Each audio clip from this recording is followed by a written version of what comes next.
Hey folks, I'm Rosie and this is my handpan. It's an instrument that looks a bit like a steel drum, or some people think it looks like a turtle, but it's called a handpan because we use our hands. There's these little dimples on top, and the big ones make a lower note and the little ones make a higher note.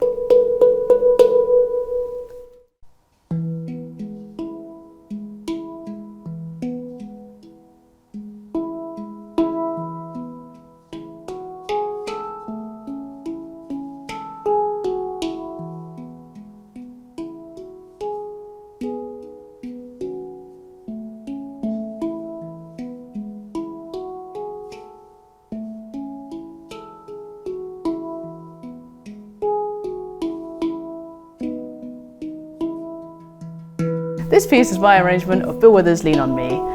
I wanted to create a piece to honour a black artist, so I wanted to work on this music arranged for handpan.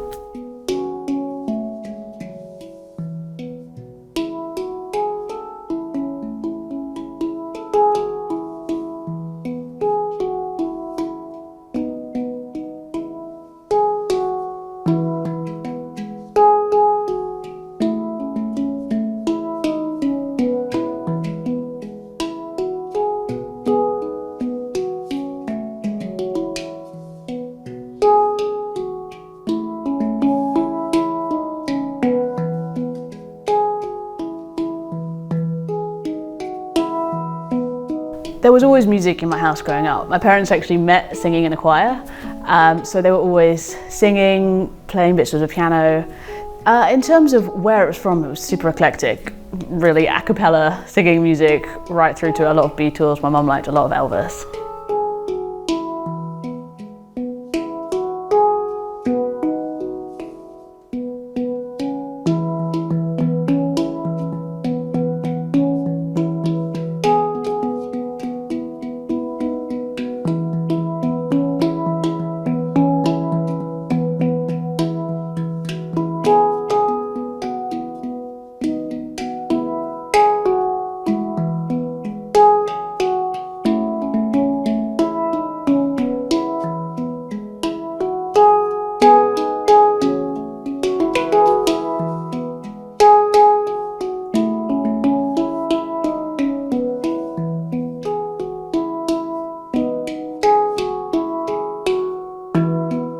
So my earliest musical memory was being a part of my mum's choir.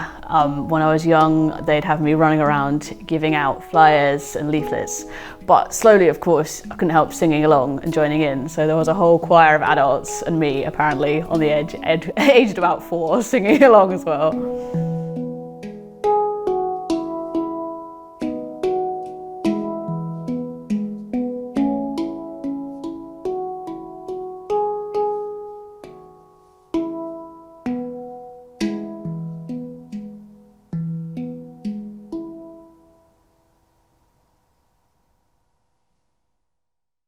This is one of my raps or performance poetry. It's called I'm Not a Hashtag. It was inspired by the massive response to the death of George Floyd in June 2020.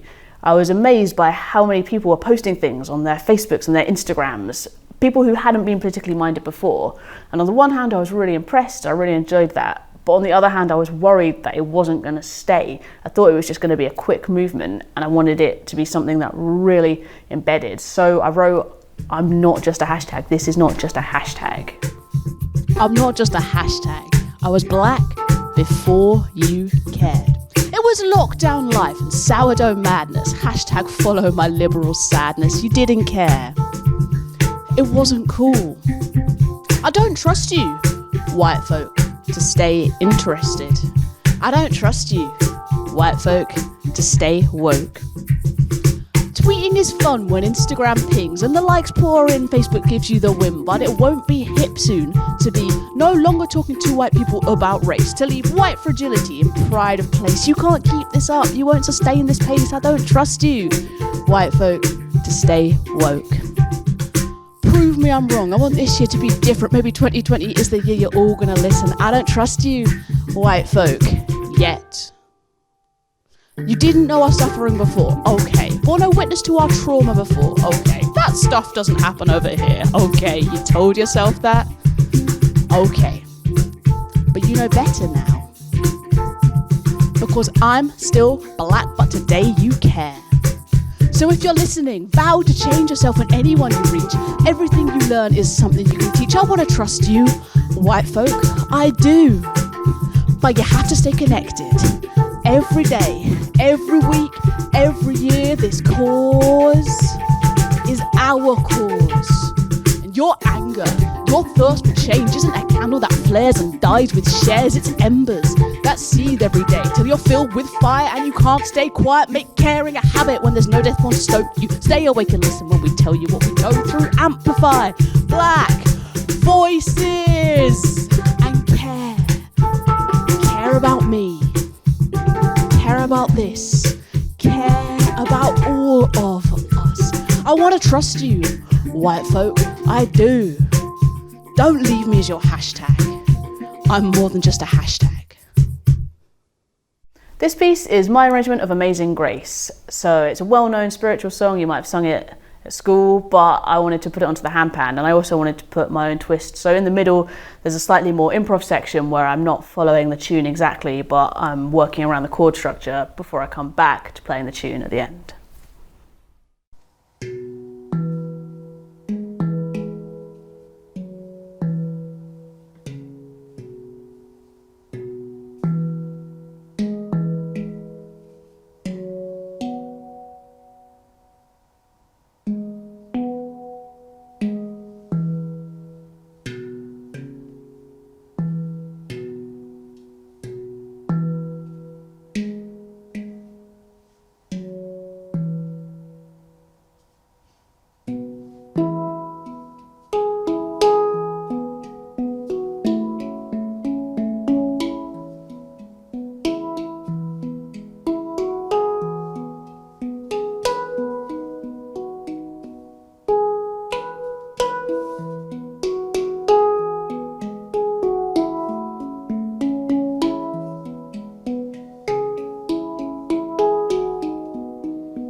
I didn't know I wanted to be a performer until reasonably late for some people.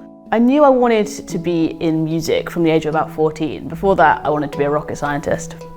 Things changed. But I didn't know what I wanted to do in music. I thought I wanted to be a composer or create music in some way. But as I continued playing percussion, I joined at the back of my school orchestra. I found something I really loved. So I just kept on going. I went to university, carried on practicing and practicing. And now, actually, as a performer, I do end up writing my own music, so it's come back around.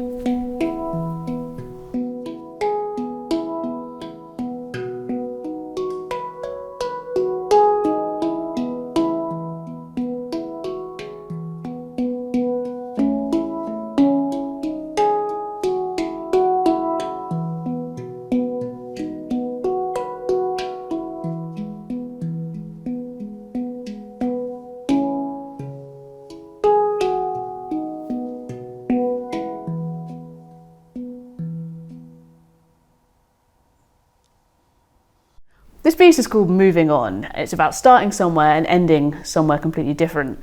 And I was inspired when I was at a moon ceremony, which was something that was all about new beginnings and changes. I wanted to chart some of the differences that happen as we move through life.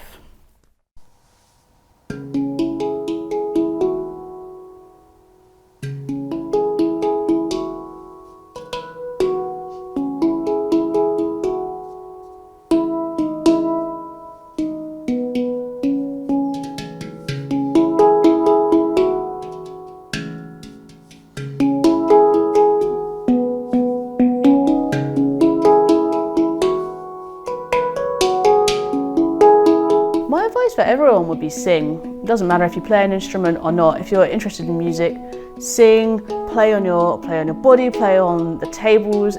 There's music, there's rhythm everywhere. And that's where we all start. Babies are so musical, the way they speak sounds like music. And as we get older, we get shy and we think, oh no, I couldn't possibly make this sound. I'm not a trained instrumentalist. But we all have this capability to create and to make sound. And just joining in, drumming along with a song is making music. And from there, well, you could try an instrument if you want. You can join a choir, you can do whatever you want. But know that that music is already inside you.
The barriers to music making are sometimes overt, sometimes they're not. I was not from a particularly well-off family, so the fact that my parents managed to pay for music lessons was really important, and we got lots of bursaries and scholarships to help me with that. And as I continued, I saw that I was up against people who hadn't had those barriers, people who perhaps had been funded to go do music for a really long time. But there's also more visible ones. When you look around an orchestra, you will not see black people there. There is a really white energy. Anytime I'm in a room, I like to play Spot the Black Person, and you will find that in an 80-person orchestra, 100-person choir, the whole of the Barbican, say, in London, is full of white people, and that can be really unsettling, because who owns this music? Why is it not allowed for people that maybe look a certain way? So finding that and fighting that has been really huge. And playing percussion as well, a lot of people think that's a boy's job or a boy's instrument, but I don't see why it has to be. I think it's beautiful music, and I don't think anyone owns any instruments. So continually fighting and finding places and just leading with the music first has helped me overcome barriers.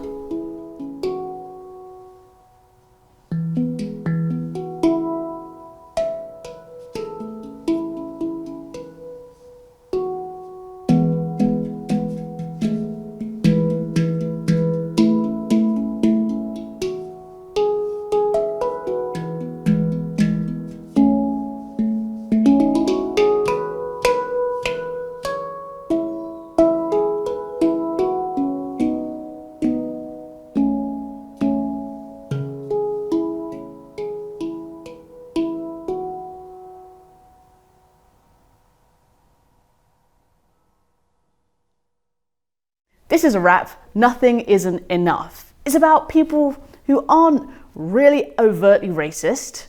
They're not horrible, they don't shout, but they know people that do things. So it's about the people that stand by and they don't speak out when they see something that's wrong. It says nothing isn't enough. You can't do nothing. You can't let things happen around you. You need to be responsible for yourself, speaking up, standing up, and stopping things that aren't right. Racist is a big word. It's hard to make it stick. If I suggest you wear it, you'll be sure it doesn't fit. Yet, when every person with dark skin has suffered abuse, who's doing it? Clearly someone's confused. You don't think I'm subhuman, undecided if protest is wrong. You rarely say the N-word, only while singing along. You're definitely one of the good guys. You hate the KKK, and honestly, you don't see colour. It doesn't really matter these days. But doing nothing isn't enough anymore. The man who spat on me for my skin wasn't you, but who? The officer who punched me for my skin wasn't you, it's true. It's not you who touches me in the street, who tugs on my hair, who kisses your teeth, stands up over me, shouts, "Oi monkey!" chose a dark night to follow me. But somebody does because somebody has, but who? Someone you know. They're all part of your system.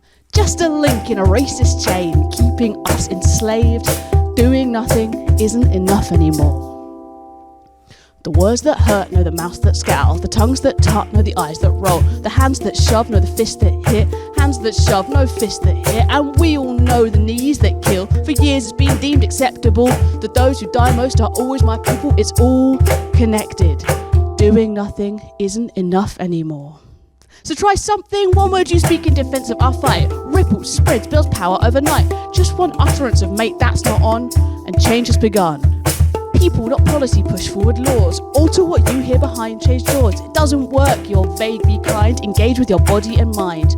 You don't have to scream, you don't have to shout. Just speak up, just speak out. You're static, you're silent, twiddling your thumbs, watching nothing get done. Just another link in a racist chain, keeping us enslaved. Doing nothing isn't enough anymore.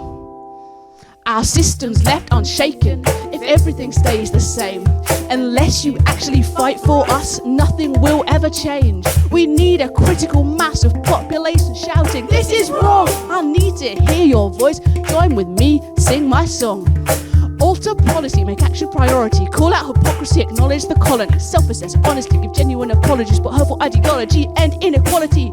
Be brave, have that conversation. Give yourself an education. You're 1 degree of separation from somebody who wants me out this nation. Search for the closest racist. They won't be far away. And if they live inside your head, make a change today. Trust this is an issue. Stare at it head on. It's a problem for black people, but it's not a black people problem. It's all of you, sitting still, quietly looking away. Doing nothing isn't enough anymore. Break this chain. Doing nothing isn't enough anymore. Stop doing nothing, it isn't enough anymore. Break this chain. It's never been enough. Do nothing no more.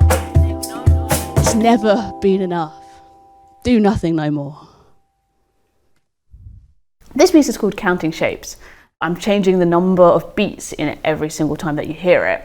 So if you listen through, you might hear it in 3 with a kind of waltzy feeling, you might hear it in 4, and you might hear it in 5 with a kind of offbeat feeling. So especially at the end, you can hear all of those changes put one after another.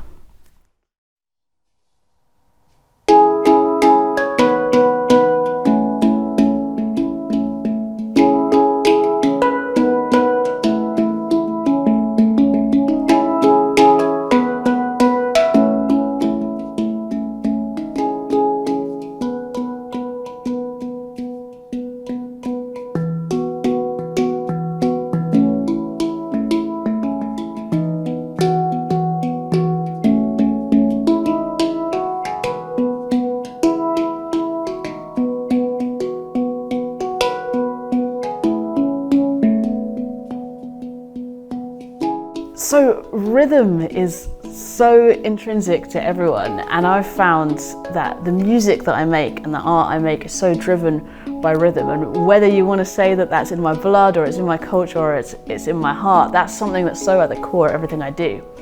But playing the handpan, that instrument looks like it's from Trinidad and Tobago. It's based on steel pans, but it was actually invented in Switzerland.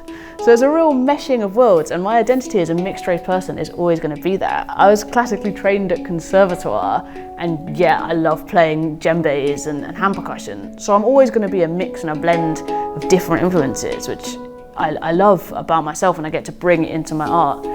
But the spoken word is a really new thing. That's really focusing in on race, and the way that the melodies that I play have meaning, but it's not always clear what that meaning is. But with words, it's very in your face. So I've found that as a different art form allows me to be a bit more clear, a bit more direct about the specific struggles that I'm facing, but then bringing in the musical side and my musical training, which I was so lucky to receive, to then create another, it's not just mixed race in my skin and my identity, it's mixed in my music that I make is an absolute mess mixed together.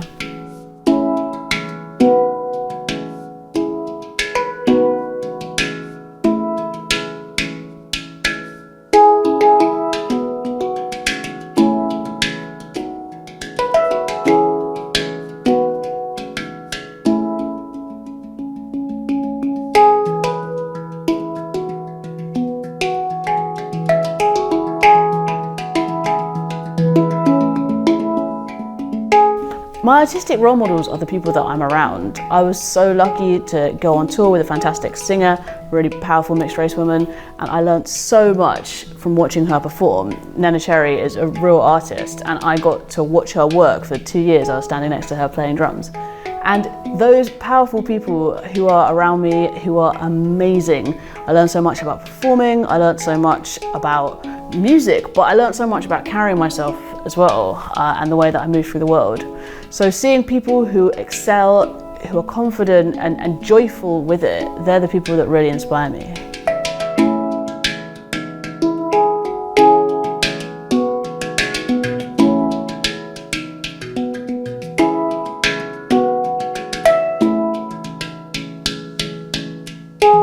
I love working for live music now. My favourite thing about music is communication.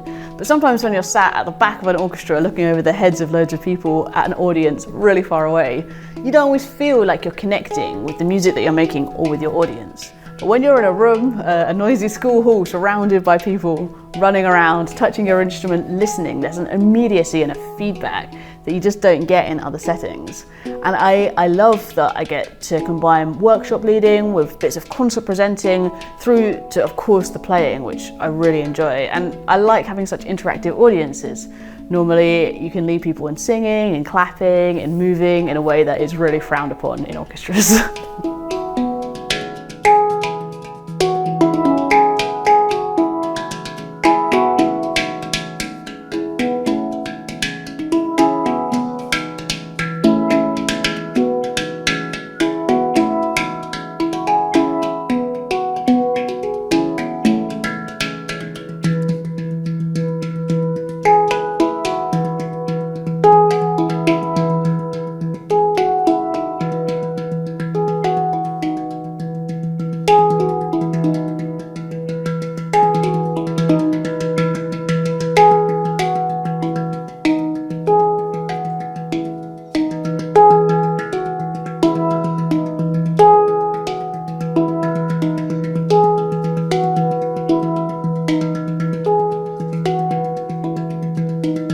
I want to say a massive thank you to all NHS staff, especially here in Bristol, who've been working tirelessly throughout the pandemic.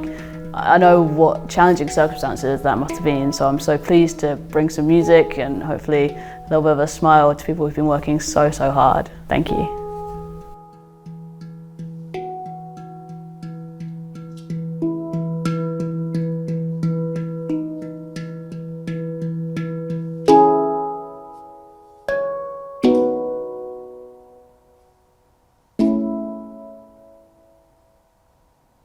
Thank you so much to the supporters of Southmead Hospital Charity. Being able to bring live music anywhere right now is so joyful, and I love that I get the opportunity to share music with all sorts of people.